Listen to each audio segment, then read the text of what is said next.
Good morning प्यारे बच्चों। आज मैं आपके साथ बीटीआर के नए सेमेस्टर स्कीम के अकॉर्डिंग अप्लाइड फिज़िक्स 1 के unit 2 force, work and energy को डिस्कस करने जा रही हूँ। इस यूनिट में हम आज पहला लेक्चर डिस्कस कर रहे हैं।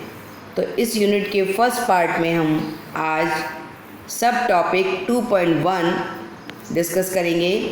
फोर्स, मोमेंटम, इनके डेफिनेशन, इनकी derivation of linear, conservation of momentum, ये सब हम डिस्कस करने जा रहे हैं।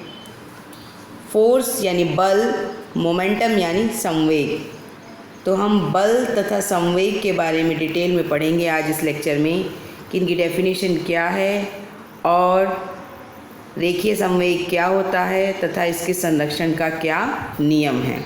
आइए प्यारे बच्चों, अब ज़रा विस्तार से पढ़ते हैं। सबसे पहले बल। हमारे दैनिक जीवन में यह बहुत ज़्यादा उपयोग में आने वाला कारक है।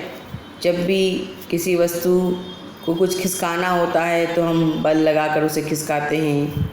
किसी वस्तु की गति तेज़ करनी है तो उसको बल देकर उसकी स्पीड को बढ़ा देते हैं।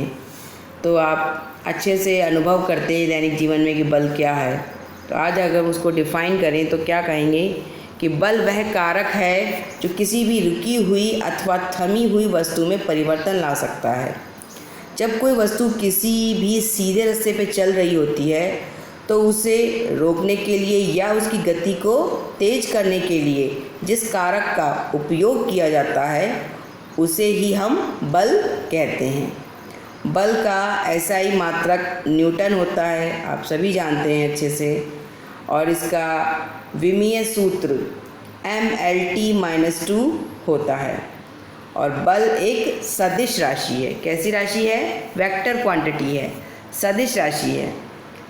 बल किसी भी वस्तु पर उसके द्रव्यमान और वज़न और आकार के हिसाब से अलग अलग लगता है। आप देखते हैं कुछ वस्तु पे थोड़ा सा बल लगाने पर ही वह तेज़ी से दौड़ती हैं, कुछ पे हम बहुत ज़्यादा बल भी लगाते हैं तब भी वह नहीं हिलती है। जैसे घर में कोई सामान खिसकाना है तो साधारणतया थोड़ा बल लगा के खिसकाया जा सकता है, लेकिन अगर आपसे कोई कहे कि किसी कार या ट्रक को खिसकाना है तो क्या हमारे बल लगाने से वह खिसक पाता है? या उसको खिसकाने के लिए हमें बहुत अधिक बल की आवश्यकता होती है। तो हम देखते हैं कि वस्तु के द्रव्यमान या उसके वज़न या आकार के हिसाब से बल का परिमाण होता है, क्योंकि बल के परिमाण और दिशा दोनों होती है। यह एक सदिश राशि है। इसके सदिश राशि होने का मतलब यह है कि यह एकल बिंदु पे भी केंद्रित है। किसी एक बिंदु पर भी हम इसको केंद्रित कर सकते हैं बल को। विज्ञान के हिसाब से, या विज्ञान कहता है, बल एक खींचने और धकेलने की प्रक्रिया होती है जो कि उसके वजन के हिसाब से उसके वेग बदलता है। आप देखते ही हैं कि अगर इस पे हम बल लगा रहे हैं, उसका वज़न अगर कम है तो बल लगाने पर उस वस्तु के वेग में बढ़ोतरी होती है, और अगर वस्तु बहुत भारी है तो उस पर बल लगाने पर उसका वेग में पहले की तुलना में कम बढ़ोतरी हो सकती है। तो वेग का मान किस पर निर्भर करता है? वस्तु के द्रव्यमान पे। वस्तु का द्रव्यमान कम है तो थोड़े से बल से उसमें ज़्यादा वेग में परिवर्तन आएगा, और वस्तु का द्रव्यमान अगर ज़्यादा है तो बल लगाने पर वेग में कम या धीरे से परिवर्तन आता है। तो प्यारे बच्चों, आपको बल अच्छे से समझ में आया होगा कि बल क्या है, कैसी एक राशि है और इसका विमीय सूत्र क्या है। चलिए आगे अपन संवेग के बारे में जानते हैं। मोमेंटम यानी संवेग क्या होता है? संवेग मुख्यतः किसी वस्तु के द्रव्यमान और उसके वेग का गुणनफल को ही हम संवेग कहते हैं। परंतु यदि हम रेखीय वेग लें, वेग चूँकि मैं आपको दो तरह के बता चुकी हूँ, रेखीय वेग लीनियर वेलोसिटी और एक एंगुलर वेलोसिटी होती है, कोणीय वेग होता है। तो यदि हम रेखीय वेग लेते हैं, परिभाषा में हम यूज़ कर रहे हैं कि द्रव्यमान व रेखीय वेग के गुणनफल को ही हम रेखीय संवेग कहते हैं। जनरल भाषा में संवेग आप समझ गए होंगे, संवेग सिंपल द्रव्यमान और वेग का गुणनफल होता है। परंतु यदि हमने वेग रेखीय वेग लिया तो संवेग कैसा मिलेगा? रेखीय संवेग। यदि हम वेग कोणीय वेग लेंगे तो कैसा संवेग मिलेगा? हमें कोणीय संवेग मिलेगा। तो यहाँ जो हम डिस्कस करेंगे वो हम रेखीय वेग के बारे में जानेंगे। तो हम रेखीय वेग को पढ़ रहे हैं कि रेखीय वेग क्या है। रेखीय वेग द्रव्यमान और रेखीय वेग या रेखीय मोमेंटम या रेखीय संवेग जिसे हम कह रहे हैं, रेखीय संवेग द्रव्यमान तथा रेखीय वेग का गुणनफल होता है। संवेग क्या है? संवेग भी क्या होगी? सदिश राशि होगी। क्यों? क्योंकि जो आपका वेग है, वेलोसिटी है, ये एक कैसी राशि है? वेक्टर क्वांटिटी है। इसलिए मोमेंटम भी कैसा होगा? एक वेक्टर क्वांटिटी आएगा। इसका भी एक दिशा होगी और एक परिमाण होगा। मोमेंटम एक संरक्षित राशि होती है, कंजर्व होता है, ना तो इसे क्रिएट किया जा सकता है ना इसे डिस्ट्रॉय किया जा सकता है। तो यह एक संवेग है जो एक सिस्टम से दूसरे सिस्टम को सिंपल ट्रांसफ़र होता है। एक संरक्षित राशि है संवेग, एक सिस्टम से दूसरे सिस्टम को यह स्थानांतरित होती है। किसी भी विमुक्त निकाय आइसोलेटेड जो सिस्टम होता है उसका कुल संवेग हमेशा स्थिर रहता है, नियत रहता है, कांस्टेंट रहता है। इसी बात को ही हम रेखीय संवेग का संरक्षण का नियम भी कह देते हैं। अब जरा इसको थोड़ा डिटेल में पढ़ते हैं कि रेखीय संवेग का संरक्षण का नियम क्या है। प्रकृति का ये मूलभूत सिद्धांत है, law of conservation of linear momentum, nature ने ऑटोमेटिकली सेट कर रखा है। प्रकृति का मूलभूत सिद्धांत क्या है कि पिंडों को किसी बंद निकाय पर, यानी कोई आइसोलेटेड सिस्टम है जिस पर कोई बाह्य बल कार्य नहीं कर रहा है, कोई बाह्य बल ना लगाया जाए, तो उस निकाय का कुल संवेग क्या, यानी उस निकाय का द्रव्यमान और उसके रेखीय वेग का गुणनफल, तो उसका जो कुल संवेग है वह कैसा रहता है? नियत रहता है। इस नियम को और भी अच्छे से आप समझ सकते हैं यदि हम संघट्टों या कोलिजन को डिस्कस करते हैं। तो जब भी एक वस्तु दूसरी वस्तु से टकराती है तो क्या होता है? टकराने पर चेंज आता है वेलोसिटी का। पहले किसी और वेलोसिटी से वह गति कोई वस्तु मूव करती है और टकराने के बाद किसी और वेलोसिटी से मूव करती है। तो रेखीय संवेग संरक्षण का नियम क्या कहता है? ये नियम कहता है यदि कोई ऐसा सिस्टम है जिसके ऊपर बाह्य बल नहीं लगाया गया है तो संघट्टों के दौरान या कोलिजन के दौरान सिस्टम का कोलिजन से पहले, मान लीजिए कोई दो ऑब्जेक्ट अगर हम बात कर रहे हैं जो कोलाइड कर रहे हैं, आपस में एक दूसरे से टकरा रहे हैं, तो उन दोनों वस्तुओं के टकराने से पहले का कुल संवेग उन दोनों वस्तुओं के टकराने के बाद के कुल संवेग के बराबर होता है। इसे ही हम संवेग संरक्षण का नियम कहते हैं।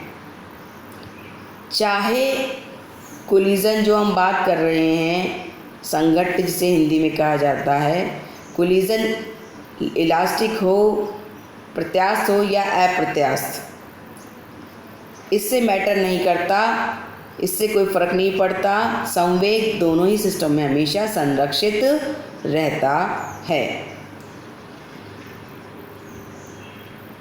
संवेग संरक्षण का बहुत अच्छा परिणाम क्या है कि वस्तुओं के किसी भी निकाय का जो द्रव्यमान केंद्र है, सेंटर ऑफ मास, वह एक नियत वेग से चलता रहेगा। उस पर कोई बाह्य बल, यदि उस पर कोई बाह्य बल नहीं लगाया जाता है तो उस सिस्टम का सेंटर ऑफ मास, द्रव्यमान केंद्र, एक कांस्टेंट वेलोसिटी से चलेगा। ये रेखीय संवेग के संरक्षण का क्या है? एप्लीकेशन है। रेखीय संवेग अगर संरक्षित है तो इसका तात्पर्य यह है कि उस निकाय का द्रव्यमान केंद्र एक नियत वेग से चलता रहेगा जब तक कि उस पर कोई बाह्य बल नहीं लगाया जाए। तो संवेग संरक्षण के नियम का एप्लीकेशन और भी हम इससे और क्या निकाल सकते हैं कि इस स्पेशल एप्लीकेशन क्या है इसकी रेखीय संवेग की, इस तथ्य का उपयोग करके कोलिजन के बाद जो वस्तुओं की वेलोसिटी में चेंज आता है, वेलोसिटी क्या हो गई है टकराने के बाद, यह ज्ञात करने में हमें यह संवेग संरक्षण का नियम बहुत ही हेल्पफुल या बहुत ही कारगर साबित होता है। यदि हमारे पास कोई दो सिस्टम है जिनकी हमें इनिशियल वेलोसिटी पता हो टकराने से पूर्व की, तो संवेग संरक्षण का नियम लगाकर हम उनकी टकराने के बाद की वेलोसिटी भी निकाल सकते हैं। अब हम आपको डेरिवेशन बताते हैं कि कैसे लीनियर मोमेंटम के कंजर्वेशन की हम बात कर रहे हैं, इसको हम डेरिवेशन से प्रूव करेंगे। चलिए हमने कोई ऐसी सिचुएशन डिस्कस करते हैं जिसमें हम माना एक ट्रक है जिसका द्रव्यमान m1, जिसकी वेलोसिटी u1, और तो उसका मोमेंटम क्या होगा m1 इंटू u1, सिंपल मास गुणा वेलोसिटी। और एक कार है दूसरा ऑब्जेक्ट जिसका मास है m2 और जिसकी वेलोसिटी है u2, और इसका मोमेंटम क्या होगा m2 इंटू u2। ये दोनों ऑब्जेक्ट एक ही दिशा में मूव कर रहे हैं लेकिन डिफरेंट स्पीड से, यानी दोनों की वेलोसिटी अलग अलग है, एक की u1 है एक की u2 है, ये दोनों वेलोसिटी समान नहीं है। तो इस दिशा में लगने वाला कुल संवेग टोटल मोमेंटम कितना होगा, पहले का संवेग प्लस दूसरे का संवेग, क्योंकि दोनों एक ही दिशा में मूव कर रहे हैं। और संवेग कैसी है, एक वेक्टर क्वांटिटी है, तो वेक्टर एडिशन होगा। दोनों अगर एक ही संवेग, दोनों अगर एक ही दिशा में मूव कर रहे हैं दोनों ऑब्जेक्ट, तो उन दोनों के संवेग का सिंपल क्या हो जाएगा, एडिशन हो जाएगा, और इससे आपको कुल संवेग सिस्टम का मिल जाएगा। तो टोटल मोमेंटम हो गया अपने पास m1 u1 plus m2 u2। ये टोटल मोमेंटम है इन दोनों वस्तुओं के टकराने से पहले का। माना अब क्या हो रहा है कि कार और ट्रक के बीच में टक्कर होती है, कोलाइड करते हैं एक छोटे समय t के लिए, for a short time t। तो क्या होगा, टकराने के पश्चात देयर वेलोसिटीज विल चेंज, उनकी क्या हो जाएंगी, वेगों में परिवर्तन आ जाएगा। माना ट्रक की वेलोसिटी परिवर्तित होकर u1 से v1 हो गई और कार की वेलोसिटी u2 से v2 हो गई है। चूँकि वस्तुओं के द्रव्यमान तो सेम रहेंगे, द्रव्यमान में तो कोई अंतर आएगा नहीं टकराने से, द्रव्यमान तो एक कैसी है, कांस्टेंट क्वांटिटी है, द्रव्यमान स्थिर रहेगा या सेम रहेगा टकराने से पहले भी टकराने के बाद भी। तो अब टोटल मोमेंटम टकराने के बाद का क्या हो गया है, अब भी दोनों है तो एक ही डायरेक्शन में, इसलिए लीनियर सिंपल सम होगा, परंतु क्या हुआ, केवल वेलोसिटी ही बदली है। तो संवेग अब क्या हो जाएगा, m1 v1 plus m2 v2, ये टकराने के बाद का संवेग होगा। अब हम त्वरण ज्ञात करते हैं जो कि कार पर है। कार का जो त्वरण है वो क्या होगा, क्योंकि तो कार की वेलोसिटी में चेंज आया है, पहले u2 थी अब वो v2 हो गई, तो कार पे लगने वाला त्वरण कितना होगा, v2 माइनस u2 बटा t। तो उस कार के ऊपर ट्रक के द्वारा लगाया गया बल F1 जो m इंटू a होता है वो कितना होगा, ट्रक के द्वारा कार पर लगाया गया बल। तो उसमें हमें क्या चाहिए, कार का द्रव्यमान गुणा कार का त्वरण।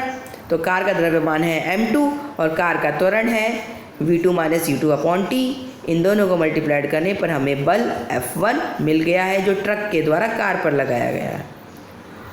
अब हम ट्रक का त्वरण निकालें, पहले जैसे हमने कार का त्वरण निकाला था अब हम ट्रक का त्वरण निकालेंगे। तो ट्रक का त्वरण क्या होगा, v1 माइनस u1 बटा t। अब ट्रक पर कार के द्वारा लगाया गया बल कितना होगा, F2, और उसका मान कितना होगा, ट्रक का द्रव्यमान तथा ट्रक का त्वरण, यानी m1 into v1 minus u1 upon t। चूँकि हम जानते हैं